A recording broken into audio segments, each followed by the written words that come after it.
Hello everybody and welcome back again to Let's Play Disco Elysium, where we apparently reached the stage where we're just reading books and playing games instead of investigating our case.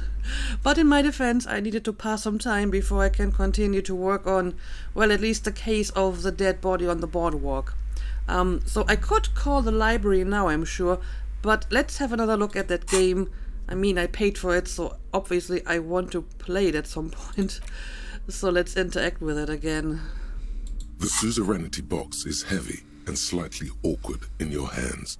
You give it a light shake and feel the pieces shift around inside. Alright, let's ask Kim if he wants to play around. He seemed to have some interest in the game, so I don't know. Maybe he's up for it. The lieutenant looks over the rulebook before he sees something that makes his eyes go wide. Alright. Holy shit. The average playing time for this game is 1 to 6 hours. 6 hours? That is a bit more time than I really wanted to pass. I mean, it could be much shorter, it could just be 1 hour. But if it really is 6 hours, the library would be closed again. So maybe I should make that call before I play the game. I'm not sure we can afford to set aside that kind of time for a game. Well, it looks like I can convince him to play anyway, but like I said, I should make that call first, just in case it actually takes 6 hours to finish. And I may wanna check if I can increase my suggestion a bit. Alright, let's put the game away for now. Well, this is more distraction than I thought it would be. Also, can we talk to her again? Hi, Ace Detective. Are you here for more books? Little girl, help! My Dick Mullen book ripped before I could get to the end. Do you know what happens? I mean, she gave me the Dick Mullen head, right? So maybe she has read some of the books as well. Which book was it, sir? Dick Mullen and the Mistaken Identity. Oh, I'm very sorry, sir. I haven't read that one yet. I wish I could help you. Alright, no help here. Anyway, I guess we will go and make that call now. And maybe after that we can take another look at that game. I paid a lot of money for it, so I definitely want to play it, even if it takes like a long time. Inside, you see a set of steering levers, a radio microphone. This is Precinct 57. How may I assist you? Please connect me to Jamrock Public Library again. Hold on, officer.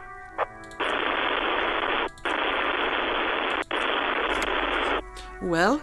I've got Central Jamrock Public Library on the line, and I've already introduced you to their librarian. Connecting the call in 2, 1. Yes, this is Central Jamrock Public Library here. How can I help you, officer? Alright, here we go. I'm looking for any information about... any information that you can provide on Billy Majan, a reader. Billy Majan, you said. Give me a moment, I'll have to check our database. He puts down the receiver. On Moreau Drive in central Jamrock, in a darkened hall lit by orange desk lamps far away from the noise outside, a middle-aged man taps commands into an old radio computer. A printout falls on the desk. Behind him, a lonely reader scours some dusty bookshelves, looking for a paperback. Yes, hello, are you still there? I found Billy Majan's home address, is that alright? No phone number, unfortunately. Address is fine, assuming it's somewhere nearby so we can visit them. They're too poor to have a phone line. Yeah, sure, give me the home address. Here we go, sir. Rue de Saint-Ghislain, 33B, apartment number 20. It's in Martinez, I believe. Capeside Apartments, it says. That's all. So is that the same apartment building we've been to before? I mean, it's the only one we can enter around here, so I hope that's the one. That's where the smoker on the balcony lives, isn't it? Alright, so it is the same apartment building, which means we can probably visit them. Do you have any other information on Billy Majan? Thank you, that's all from me. I have no other questions. No, please, tell me more about this person. It says here that they returned their last book just a few days ago, but I wasn't at work that day. Well, do you know someone who was, maybe? Marie? Marie? Do you remember a reader named Billy Michon? They returned a Tybalt book the other day. You hear someone answer from afar. Maurice, what? A woman yells. Then, yes, okay, if it was the police. She starts explaining something. Yes, it was my colleague Marie. She said that it was Billy's husband who returned the book. He also asked for this new sci-fi release, Lowe's Radio City 87, but we don't have it yet. Okay, so the card belonged to Billy's, not the husband, I guess. It was Billy's card, but the husband returned the book. So Billy might be the working class woman we talked to before, since we are fairly certain that the dead is probably the missing husband, right? Good. You have a name now. So Billy Majin is a woman, not a man. How did your colleague know that it was her husband? Do you know the husband's name? Can Marie describe to me what the husband looked like? Sure, let's ask all of it. Marie knows Billy. She's been working here longer than me. Sometimes her husband returns some books for her. Alright, fair enough. And what's the husband's name? Sorry, no. Marie only knows him by sight. Okay, but what does he look like? Marie! A moment passes. She said it was an older man, and that she's pretty sure he'd had a drink or two the last time she saw him. And what was he wearing? 1 second. The librarian turns away from the phone again and relays the question. Sorry, Marie wasn't really paying any attention to that. But I mean, I think we have our dead corpse on the boardwalk here, the drunk husband. So I think that's all for now. Happy we could help. Goodbye, officer. The librarian hangs up and the call gets redirected back to the station with a soft click. Anything else you need from me? No, I think I'm done. 57th, over and out. Her voice disappears into the void. In the cabin, you see a set of Alright, steering levers. that's enough. Let's exit the car. So, we have an address, which means... yeah, we have to go to the apartment and deliver the bad news. It's in the apartment building in North Martinez, apartment number 20. Yeah, sure, maybe let's do that first before we go and play board games. Shouldn't take that long, I'm guessing.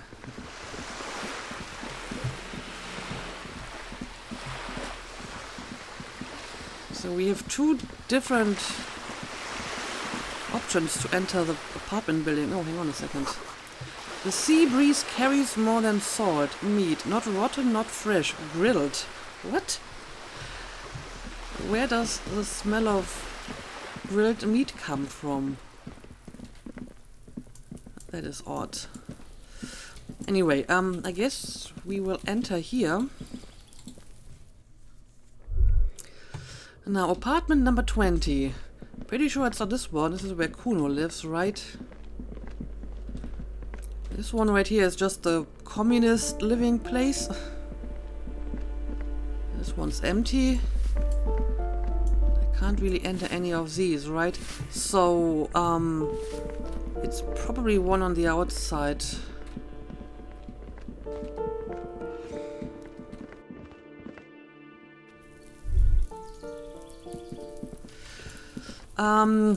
Oh right, I remember, we couldn't enter this door. Now it seems to be open. So let's see if this is our apartment we're looking for. A weathered brown door. The number reads 20.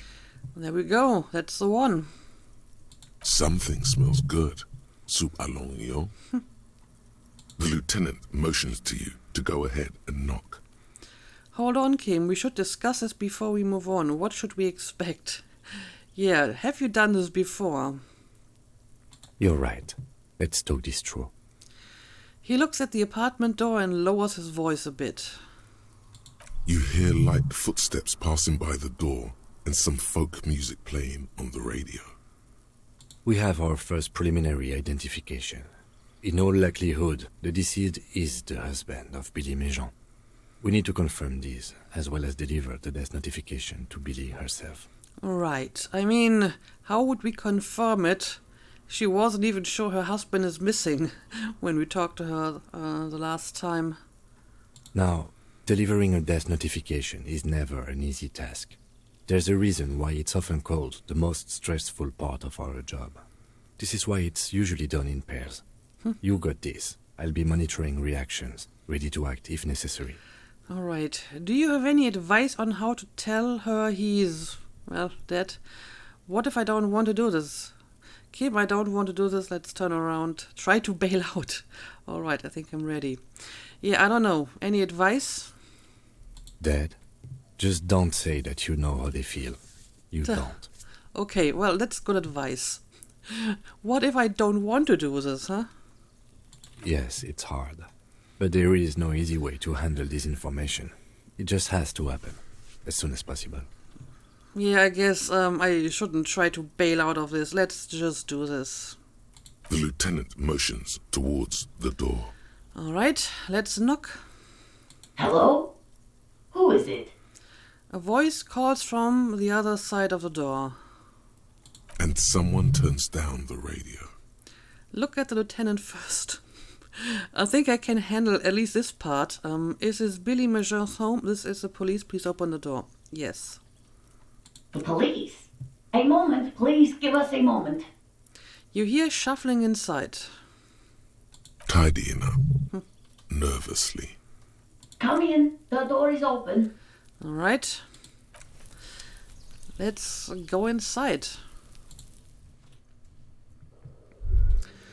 Okay, well, we have a bunch of stuff to look at. Don't run, okay? Take it slow when exploring the apartment. Be respectful. Okay, that's actually a good advice. An empty pack of red Astra cigarettes hidden under the bed. The same brand of cigarettes you found in the trash next to the deceased. Well, that's another hint that we got the right person here. Windows covered in old newspaper clippings. Can't they afford curtains? Well, they can't afford phones, so maybe.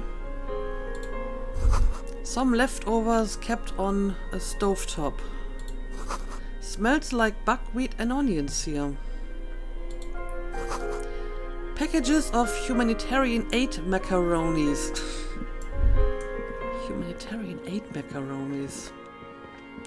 I will talk to you in a second. A chalk-drawn height chart for children's growth over the years. Oh, well, apparently they have children. Yeah, clearly. I mean, these are two beds, and I guess this is like the bed the parents use.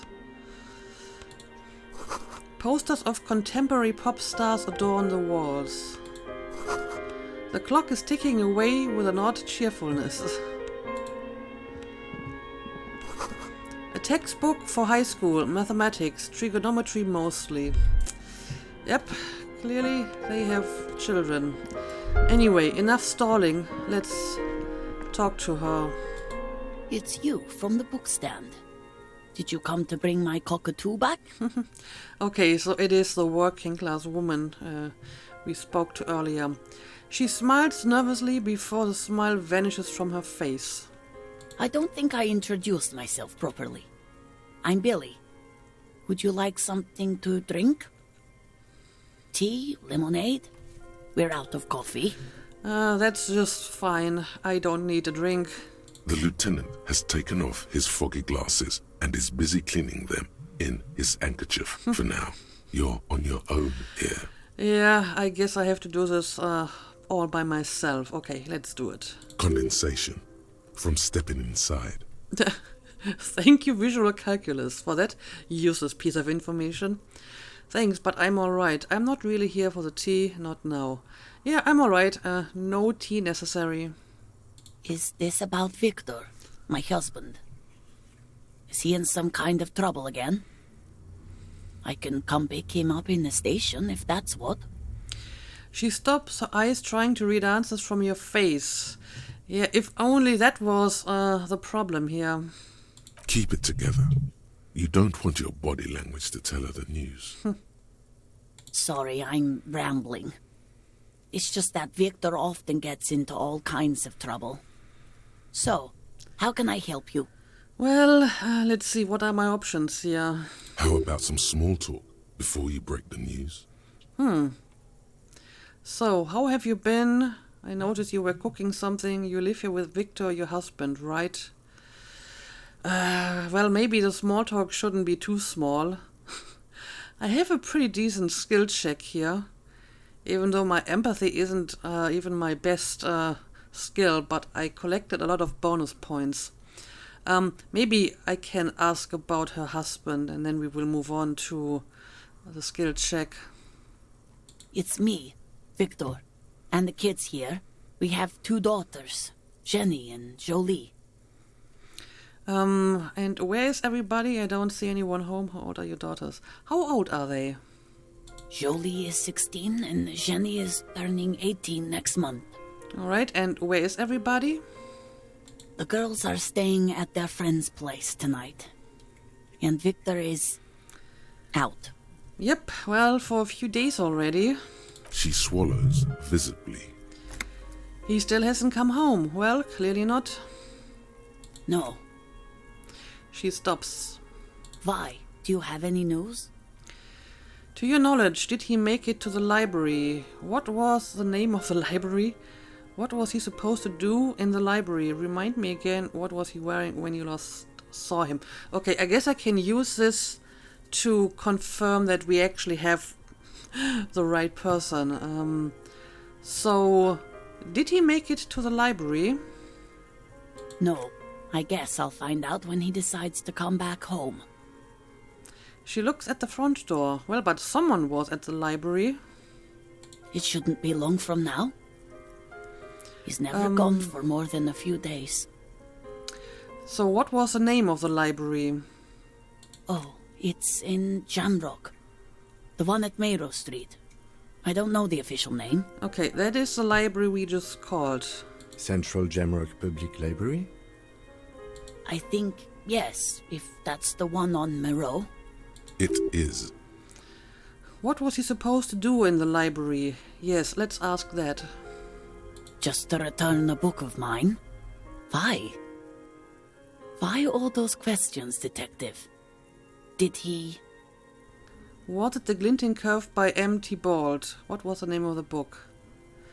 Yeah, let's ask her if she can give me that name, because that is the name the person in the library returned. I think it was, Thibaut's The Glinting Curve. It was pretty good. Okay, well, I think we can be pretty certain that the person on the boardwalk is her husband. He had the card, he went to the library with a book that was mentioned, so... Yeah, should I ask this again? Sure, let's ask about the stuff that he was wearing as well. His old leather jacket. Can you describe it? It's just your average brown leather jacket, but he bought it as a teenager, so... And what about the inner lining? Yes, the lining is hand-sewn. It's blue. I tried to make the thing more weatherproof since he's running around with it in the middle of winter. Okay, so yeah, that also confirms our suspicions. So, I'm afraid there's something else I have to tell you. She folds her hands across her chest. Here it comes. Okay, so let's just go straight to the bad news and let's skip that kind of small talk here. I think we have sufficiently confirmed the identity of the dead body. So yeah, let's hope 83% is going to be enough. I'm not sure if I can increase my empathy with any kind of outfit. I don't remember if I have anything in that regard, but I mean, this is a pretty good chance, so let's try it. You've done this before. Alright. Just keep your focus. God, do I just say he's dead like that? Ma'am, I'm very sorry to say, but your husband, Victor Mergin, was found dead on the Martinez boardwalk. I mean, that sounds pretty good. Let's just pick this. What did you say? And yep, here we go.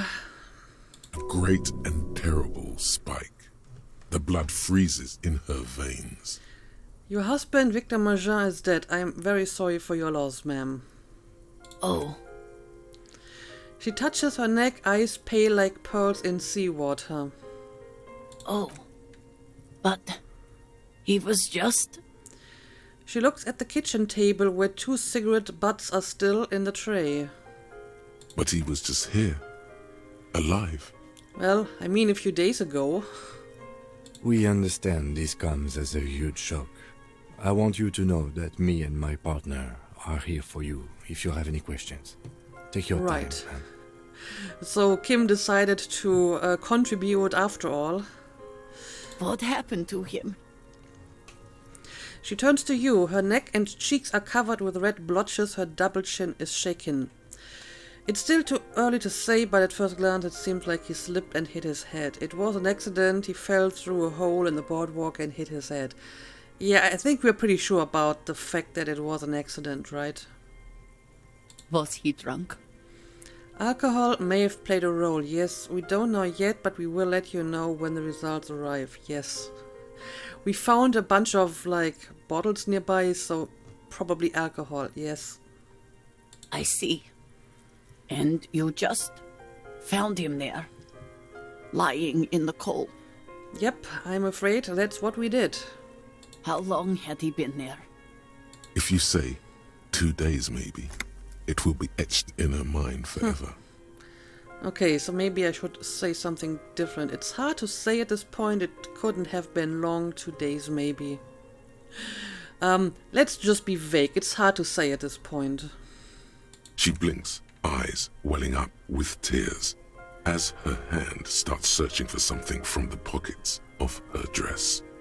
The handkerchief. Here, take this. Give her the lieutenant's handkerchief. No words, just give her the lieutenant's handkerchief. Don't give her the lieutenant's handkerchief, it's too special.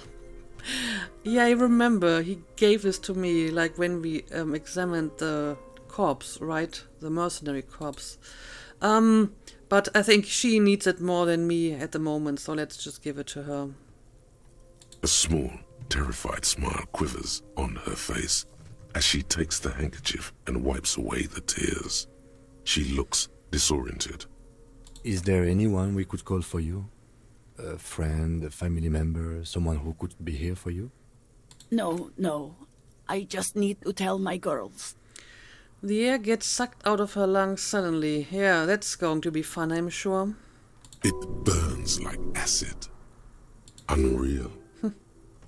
God, should I call them? Should I tell them to come home? Well, I don't really know how to answer that. No. A day. Yes, they should know. Do you want us to call them and ask them here? No, take a day to recover. You'll be better prepared when they come home tomorrow. Well, I guess I'm going to follow empathy on this one. Good. That's probably the right thing. Thank you. She nods, but with a wretched expression. Just tell me, what do I need to do next? Where is he? Can I see him? I mean, we arranged for the corpse to be brought to, the precinct, I guess. So I guess he shouldn't be at the boardwalk anymore, right? I think he was already gone when we went there the last time. We've taken him to the city morgue. Right. The local coroner will be contacting you shortly to arrange the funeral. Here's his number in case you want to contact him earlier. He hands her a leaflet with the morgue's contact information. A very good call. Indeed, very good call, Kim. Is there anything else that the RCM could do for you? No, I'll call you if something comes up. I'm still... She rubs her face, runs her fingers over cheeks that have become numb. Thank you. Thank you for telling me. I'll call if... She runs out of breath. These are her last reserves of strength. Her muscles will give in soon. Already, she starts to shake. Well, again, I'm very sorry, ma'am. We should step outside and talk. Set the library card by her, leave the room. Yes, let's do that. But I think Harry handled this pretty well. Okay, apparently Kim wants to talk. You did well. I think so too. The lieutenant says as soon as you've left the apartment, the balcony feels cool and quiet with a stunning view over the district. Not what now? I could have done more. Great, the case is closed then. I'm not sure what else I could have done, so yeah, what do we do now? I'll call the station when we're finished with the day, and let them know the name of the deceased. That's it? What about Billy and her kids? Right, this case is closed then. Yeah, is that really all we have to do? That's it. We should get back to our case now that our duty here is done. And what about Billy and her kids? They'll manage. Well, let's hope so. They have to. It's not your place to live their lives. Well, that is true. So I guess this case is closed. Let's go. Okay, I mean, we still can't really close our main case, but we did close the missing insects case and now the case of the dead body on the boardwalk. So, that's at least something, right? You look south, over the crumbling balustrade. There, 1.2 kilometers away, a piece of broken stone cuts into the sky. A tomb. On it, a mural that used to say, "Tomorrow is just a whisper away." You cannot really see the felled building from here, but somehow you feel like you should return to it. Yeah, Shivers really wants me to try that skill check at the mural again. But again, I want to finish all the other stuff first, like, you know, the whole Raver Church quest as well. So once we're done with that, we will check out the mural again. Also, let's have another look at the game. We have delivered the bad news. We don't have to worry about calling the library anymore. But first, let's see if I can increase my suggestion a bit, so I will be able to convince Kim to play this with me. I mean, it would be a pity if I pay so much money and then I can't actually use it. I mean, I do have some stuff to increase empathy after all. Okay, this will help my suggestion.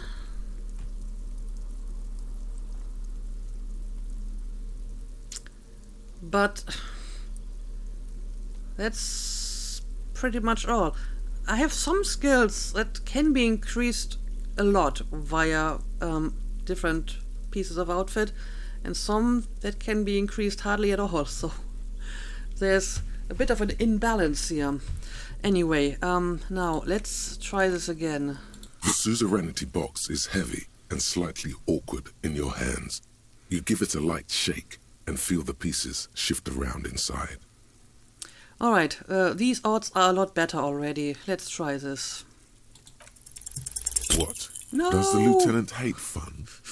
Is he the fun police? I guess he's the fun police who died and made you the fun police. Yes, come on. I paid for this game. The lieutenant gives you a sour look. He may or may not hate fun, but either way, he does not appreciate your attitude. But still, I have another chance at this, and this time with even better odds. So let's try this again. What is detective work if not an elaborate game? You need logical inference, attention to detail, the ability to analyze your opponent's motives. Well, that's a good argument. Come on, it might help us think of more creative solutions to the case. It probably won't, but I will take any argument I can get. I do feel like my thinking has become somewhat rigid. Maybe a little diversion to keep the mind limber is just what's in order. All right, here we go. See? He's doing the hard work himself. All he needed was a little nudge. Yeah, he just needed a, sensible excuse why we can play this, because clearly he is interested in it. All right, you've convinced me. How do we play? I don't know, let's wing it. I read the rules already, I'll show you. Yes, I have read the rules. You explain the basic setup procedures to the lieutenant, who seems to be a quick study. You each take your bag of tokens and counters and unfold the board between you. In the center is the crown of Revachon. Radiating outward are her colourful vessels, each one supplying some raw material desired by the suzerain. Apricots from Safre, archaeological treasures from Ilmarat, sugars from the Seminine Islands, and magenta cocaine from Supra Muindi and Sarah Maritza. There's also a neat little log to keep track of your progress in case you need to put the game away and return to it later. The lieutenant goes first. He draws a contract card and moves several of his workers to the Safre territory off the board, and the others to the Seminine Islands. All right. All right, Detective. Your turn. You have a few options available to you. Will you try to fulfill contracts right away, or rearrange your workers to maximize production on future turns? Well, I mean, that sounds pretty clever. Remember what the rulebook said. You'll want to choose a strategy early on and stay committed to it. Right. They said that it doesn't really matter so much what strategy you pick as long as you are consistent with your strategy, so I should remember that.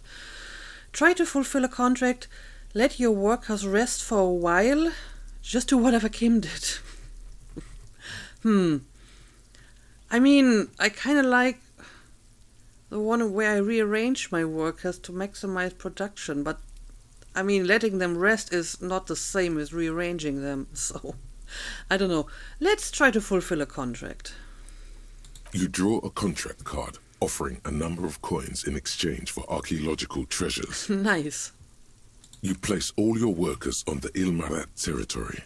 On your next turn, you produce 6 units of archaeological treasure and fulfill the contract for a handful of coins. All right, sounds good to me. Not bad, Detective. But not good enough, the lieutenant seems to be saying. What does he mean by that? As he completes his own contract card, the lieutenant is rewarded with 4 coins and a round wooden token that he places in the center of the board. That's a market. It's worth 2 victory points. Hey, why don't I get one of those? Kim, can I do my first turn over? I think I messed up. Glower silently. How do you know you messed up? I mean, you got something out of that move. So why don't I get one of those? Don't worry. It was mostly just luck.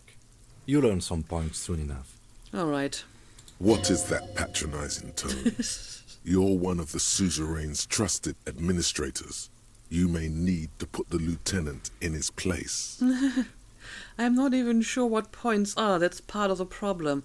Well, apparently the system of counting points is like very complex, so it's kind of hard to tell which move will actually give me points.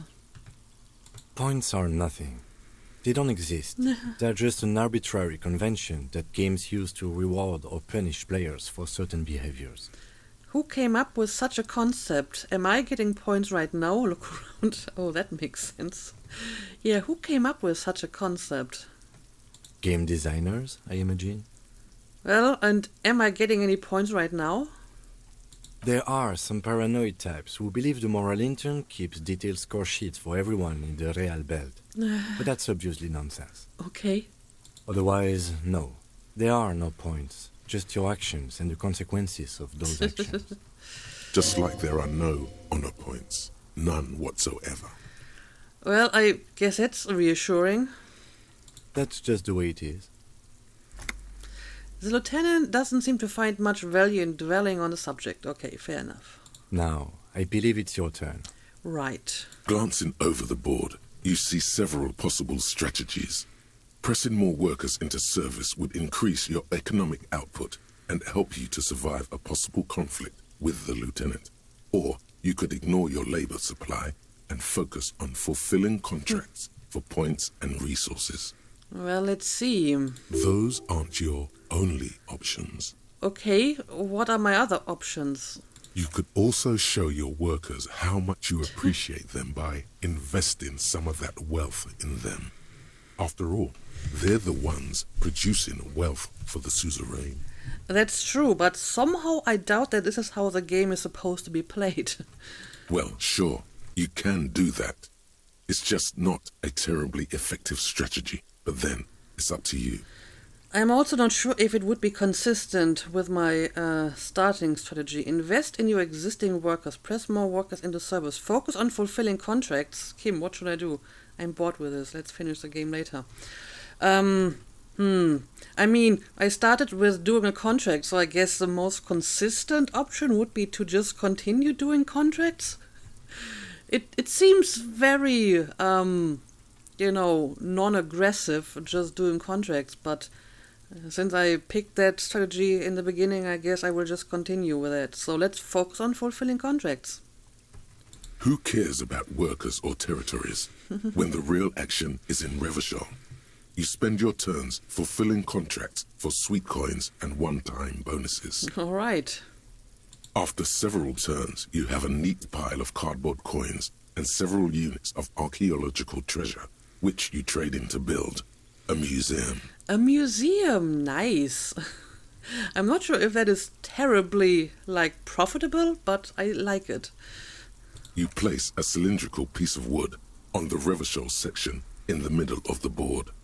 It's meant to stand in for a beautifully adorned edifice filled with ancient wonders. I approve. This is more or less what happened in real life as well. To this day, if Ilmarans want to see their nation's priceless treasures, they have to visit Revachol, or Gottwald, or Sur-le-Clay. I see. Well played, detective. That museum is worth 3 victory points. All right, so finally I get some points for myself. So clearly sticking to the same strategy is indeed useful. Now it's the lieutenant's turn to respond. He moves aggressively onto the Safre territory. Soon his workers are producing a steady supply of extremely valuable apricots. Extremely valuable apricots. For several turns, you struggle to respond to the lieutenant's burgeoning apricot empire. Eventually, you relocate the majority of your workers to Supremawindi and Saramaritsa, where they begin producing a bumper crop of cocaine tokens. Cocaine tokens. You draw a new contract card. According to the text, there's an aristocrat willing to trade a large supply of cocaine for a number of coins and access to a rare bonus. Amplified music worth 7 victory points. 7 victory points. That sounds good. You know, this isn't unlike the situation the historical Revacholian Suzerainty faced in Safre in the middle of the last century. Okay, well, please tell me more. Well, the Suzerain was looking for new markets for all the cocaine it was producing, and it settled on Safre. By introducing cocaine into Safre under exclusive contract, the Suzerain created an extremely valuable captive market for an extremely addictive product. That's fucked up. That's brilliant. What does it have to do with the game? Well, I suppose I can do the same here. If you could somehow get the lieutenant's workers addicted to your cocaine, you could not only make them less productive, you would also force the lieutenant to pay you for your cocaine tokens each turn. Well, I am tempted. Can you even do that? Yes, you can. It's right there in the rules. All right. Now's your chance. Show the lieutenant what happens when he patronizes you. Authority is very fragile at times and very spiteful. You've reached a critical strategic juncture.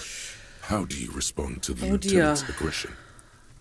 Rock and roll, baby. Go for the contract. Give back to the workers. Sorry, Kim, you're not going to like this. Introduce the lieutenant's workers to cocaine. Attack the lieutenant and steal all of his resources. I'm bored with this. Let's do something else. I mean, I kind of like the cocaine idea, but again, would it be consistent with my current strategy? It's a lot more aggressive than what I've been doing so far, and if I understand this correctly, the first option here, go for the contract, is the one that was mentioned first. This one, the aristocrat who wants to trade cocaine, and it would give me 7 victory points. I'm really torn here. Because, I mean, the cocaine idea sounds like a good idea, but the rule told me to stick to one strategy, and I guess that would be to go for the contract again, because that's what I've been doing all this time, just fulfilling contracts. So, Yeah, I'm going to skip this option and I will just go for the contract. It takes several turns, but you slowly begin accumulating the cocaine necessary to complete the contract. When you do, it practically rains cardboard coins on your side. Nice. Cha-ching, Kim. Stack the coins in neat little piles to annoy the lieutenant. Yeah, I think that's a lot more hurtful than ka-ching.